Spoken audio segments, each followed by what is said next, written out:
यदि आप लॉ पढ़ना चाहते हैं तो कहीं और क्यों जाना। हमारे ऐप को डाउनलोड करें और लॉ पढ़ें। नमस्कार। आज का विषय बड़ा महत्वपूर्ण है और वो इसलिए महत्वपूर्ण है कि भारत की इकोनॉमी सर्वाइव कर रही है, तो दोबारा रिवाइव कर रहे हैं।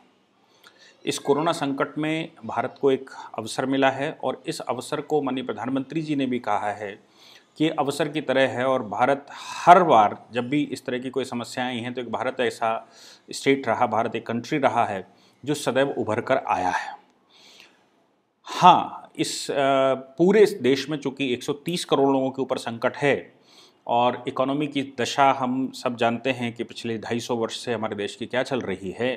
इवन स्वतंत्रता के बाद हमारे जब हमने मॉडल्स अपनाए तो उन मॉडलों ने हमको विफलता ही दी। हम उन सभी मॉडलों पर आज चर्चा करेंगे कि इम्पीरियलिज्म का मॉडल कैसा था, उसके बाद 150 वर्ष इम्पीरियलिज्म का मॉडल चला, उसके बाद फिर साम्यवाद का मॉडल चला यानी कम्युनिस्ट मॉडल चला, फिर उसके बाद वैश्विक मॉडल यानी कि ग्लोबलाइजेशन का मॉडल चला और इन मॉडल्स ने क्या सफलताएं और असफलताएं दी। और फिर हम इस पर भी चर्चा करेंगे कि हिंदू मॉडल ऑफ इकोनॉमी जो वैदिक शास्त्रों में दिया गया था, उस हिंदू मॉडल ऑफ इकोनॉमी में क्या सिचुएशन थी और कैसे हम उसमें विश्वगुरु थे और उस समय भी हम संसार की 60% के अप्रॉक्स इकोनॉमी को करे हुए थे। आज हम वेस्टर्न मॉडल को अडॉप्ट करके किस सिचुएशन में आ गए हैं, उन मॉडल्स पर एक एक करके चर्चा करेंगे और उन मॉडल्स का स्पेसिफिक पोस्टमार्टम करेंगे कि देश में पर कैपिटा जीडीपी कहाँ पर ज़्यादा है, पर कैपिटा इनकम कहाँ पर ज़्यादा है, बिजनेस कहाँ पर ज़्यादा है, कौन से मॉडल पर कौन सा काम हो रहा है और हम किस प्रकार से सेविंग से क्रेडिट कार्ड पर चले गए हैं और आज हम उधार की ज़िंदगी जीने लगे। इस पूरी व्यवस्था के बीच में चूंकि कुछ सरकारें बहुत अच्छा काम कर रही हैं, जैसे उत्तर प्रदेश सरकार, वो हिंदू मॉडल को अडॉप्ट करने की कोशिश कर रही है। हिंदू मॉडल को अगर उत्तर प्रदेश सरकार अडॉप्ट करेगी, पीछे के बहुत सारे विषयों पर मैंने उस पर डिस्कशन किया था कि उत्तर प्रदेश सरकार इस समय क्या कर रही है। यूपी सरकार ये हिंदू मॉडल को अडॉप्ट करने की दोबारा कोशिश कर रही है। हालांकि केंद्र सरकार भी कुछ वैसा ही कर रही है, लेकिन आज के वैश्विक मॉडल के साथ साथ वो मिक्स करना थोड़ा सा घालमेल लग रहा है, या सरकार के दिमाग में कोई अच्छा प्लान होगा, वो धीरे से इस रूट से उस ट्रैक पर आएंगे। इसके बीच में उत्तर प्रदेश सरकार को जो हिंदू मॉडल के अगेंस्ट में मॉडल्स डेवलप हुए, जिनको मैं हमेशा कहता हूं कि इंपोर्टेड मॉडल हैं। इंपोर्टेड मॉडल से मतलब है वो खाड़ी का मॉडल रहा हो, वो यूरोपियन मॉडल रहा हो, वो अमेरिकन मॉडल रहा हो, वो वैश्विक मॉडल रहा हो या वो कम्युनिस्ट मॉडल रहा हो, ये सारे इंपोर्टेड मॉडल हैं। इन इंपोर्टेड मॉडल्स के जो फॉलोवर हैं वो मीडिया रिपोर्टिंग बड़े अच्छे से कर रहे हैं। जैसे औरैया की घटना हुई, अब औरैया की घटना के पीछे किसी ने राजस्थान सरकार को दोषी माना तो किसी ने उत्तर प्रदेश सरकार को दोषी माना। उत्तर प्रदेश सरकार जो अच्छा कर रही है उसमें बहुत सारी कमियां निकाली।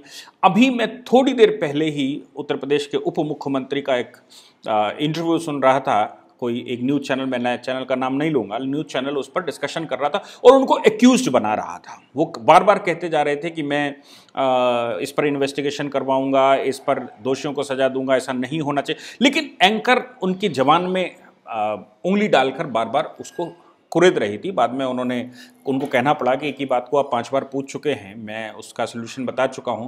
बाद में जब फ़ोन कट हुआ तो एंकर ने कहा कि मैं तो देश की बात कर रही हूं, ये वो दोनों ही, जो वहां से रिपोर्टिंग कर रहा था प्रयागराज से और जो यहां पर बैठा था, वो दोनों ही ऐसे व्यक्ति थे जो अरेबियन मॉडल को अडॉप्ट करते हैं, यानी कि अरेबियन संस्कृति उनका एक मॉडल है। आप समझ सकते हैं कि मैं किस प्रकार के लोगों की बात कर रहा हूं। क्या कह रहे थे कि राजस्थान सरकार ने बस से उतारकर एक ट्रक में लदवा दिया। अरे भाई, मजदूर कहीं जा रहे हैं, कोई ट्रक जा रहा है, तो ये संभव है कि सरकारें या उस समय ह्यूमन माइंड जैसा काम करता है, उसने व्यवस्था को देखते हुए कि ट्रक जा रहा था, ट्रक पर चढ़ा दिया। क्या भारत में लोग ट्रकों पर नहीं चलते? अभी आप गांव देहात में जाएंगे तो 80% लोग ट्रकों पर सवारी करते हैं, ट्रैक्टर्स पर चलते हैं, जुगाड़ गाड़ी पर चलते हैं। तो सरकारों में काम करने वाले व्यक्ति ह्यूमन बीइंग हैं। ह्यूमन बीइंग के सामने जो साधन दिखाई पड़ा, उन्होंने कहा इस साधन से आप निकल सकते हो, निकल जाओ। अब औरैया में उसका एक्सीडेंट हो गया, पलट गया, ये भी एक स्वाभाविक चीज ही है। अब उसमें कुछ लोगों की मृत्यु हुई, बड़ा दुखद समाचार है कि मृत्यु हो गई, लेकिन no one was accused there. उसमें किसी की गलती हम ये कहें कि थी, ऐसा नहीं, सरकारों की गलती थी ऐसा नहीं है। ट्रक निकल रहा था, पलट गया, मृत्यु हो गई। बड़ा दुखद समाचार है। अब वहाँ जो 24 लोगों की मृत्यु हुई उनमें कुछ घायल भी थे, 24 ये और कुछ घायल हैं, वो सारे बिहार के या पूर्वी उत्तर प्रदेश के रहने वाले थे, बिहार के रहने वाले थे। सरकार वहाँ पर जो पुलिस की मशीनरी है, पुलिस की मशीनरी ने कुछ ट्रक हायर किए और हायर करके उनको उसमें बिठा दिया। उनकी डेड बॉडियाँ रखी गई, जो लोग मृत्यु हुई जिनकी, उनके पोस्टमार्टम वगैरह हुए होंगे, उसके बाद उनकी डेड बॉडियाँ रखी। डेड बॉडियों के साथ वो लोग जो उनके साथी थे उनको साथ में उन ट्रकों पर बिठा दिया। अब आप देखिए, क्या एम्बुलेंस में मृतक के साथ उसके परिवारजन नहीं बैठते क्या?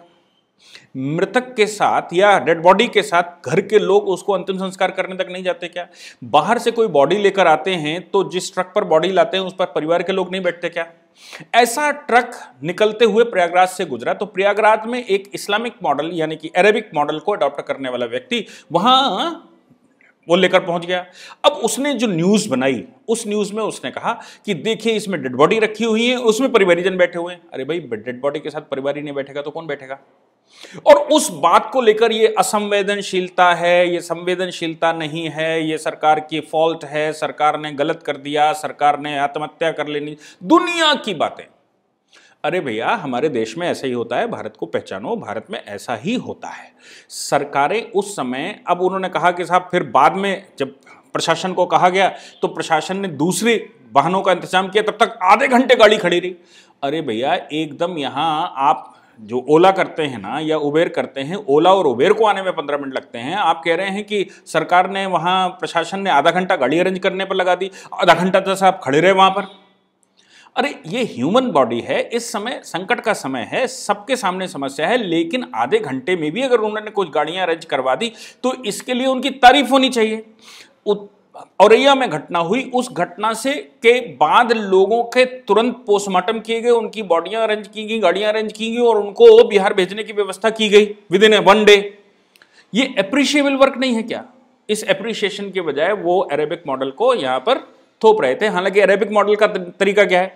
अरेबिक मॉडल ये है कि जहां मरता है वहीं गड्ढा खोदो और गाड़ दो, उसको परिवार से कोई लेना देना नहीं। खैर, हम जो चर्चा करने वाले हैं वो ये है कि आखिर हम इस दशा में पहुंचे क्यों कि उत्तर प्रदेश के लोग, बिहार के लोग, मध्य प्रदेश के लोग, छत्तीसगढ़, झारखंड, कहीं के भी देश के लोग दूसरे शहरों में जॉब करने जाते हैं। आखिर यूरोप में तो ऐसा बहुत नहीं देखने को मिल रहा कि लोग माइग्रेंट हो रहे हों, ये हिंदुस्तान में क्यों ऐसा करने को मिल रहा है? हम अगर इतिहास में जाएंगे तो गुलामी के समय के बाद, गुलामी के समय तक हिंदू मॉडल इकोनॉमिक्स में रहा, पॉलिटिक्स में नहीं। अब देखिए, दो मॉडल, जो कास्टिज्म है या जो मॉडल है उसको दो तरह से देखना चाहिए। एक तो कास्टिज्म इन पॉलिटिक्स और एक casteism in economy. Casteism in politics and casteism in economy. Casteism in politics जब आप देखेंगे तो छुआछूत पैदा करेगी, भेदभाव पैदा करेगी। कास्टिज्म इन इकोनॉमी देखेंगे तो डिस्ट्रीब्यूशन ऑफ लेबर देगी। हमारे यहां का जो ओरिजिनल हिंदू मॉडल है वो कास्टिज्म इन इकोनॉमी है, कास्टिज्म इन पॉलिटिक्स नहीं। जब से ये पॉलिटिक्स होने लगी तब से ये पॉलिटिकल इश्यू बना और वो इतनी हावी हो गई कि कास्टिज्म इन जो इकोनॉमी है वो बस्ट होती चली गई और लोगों को अपने ही व्यवसाय से घृणा होने लगी। और घृणा होते होते नतीजा ये निकला कि वो गांव के आर्टिसंस को छोड़कर, गांव की जो उसके हाथ में जो हुनर था, उसके परिवार का जो हुनर था, उसको छोड़कर वो पंजाब और महाराष्ट्र में जॉब करने के लिए निकल पड़ा। हमने इतना उसको पंचराइज कर दिया। इसमें समाज का भी नो डाउट दोष है और समाज का भी बहुत बड़ा दोष है। जिन समाज के लोगों ने पॉलिटिकली उनको अछूत किया या करने की कोशिश करी, वो हमारा ओरिजिनल मॉडल नहीं है। हिंदू मॉडल जो है वो कास्टिज्म इन इकोनॉमिक्स है और वो डिस्ट्रीब्यूशन ऑफ लेबर है। क्यों आज हम इस सिचुएशन में पहुंचे? क्योंकि हमने जो कास्टिज्म इन इकोनॉमिक्स का मॉडल था वो हमने पहले, अंग्रेजों ने उसको तोड़ा। अंग्रेजों ने तोड़ने के लिए बहुत सारे कानून पास किए, क्योंकि आदिवासी क्षेत्रों में बहुत सारे इस तरह के काम होते थे और गांव-गांव में अपनी सेल्फ सफिशिएंसी थी। अपने गांव में हम जो व्यापार करते थे एक दूसरे के साथ, वो एडजस्ट करते थे, यानी कल्चरल सोशल इकोनॉमिक्स।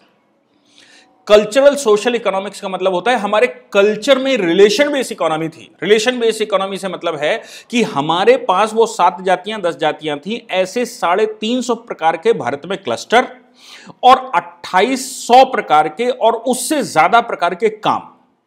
हुआ करते थे, आज भी वो सब होते हैं, लेकिन वो जो कल्चरल इकोनॉमी है वो मल्टीनेशनल इकोनॉमी में चली गई।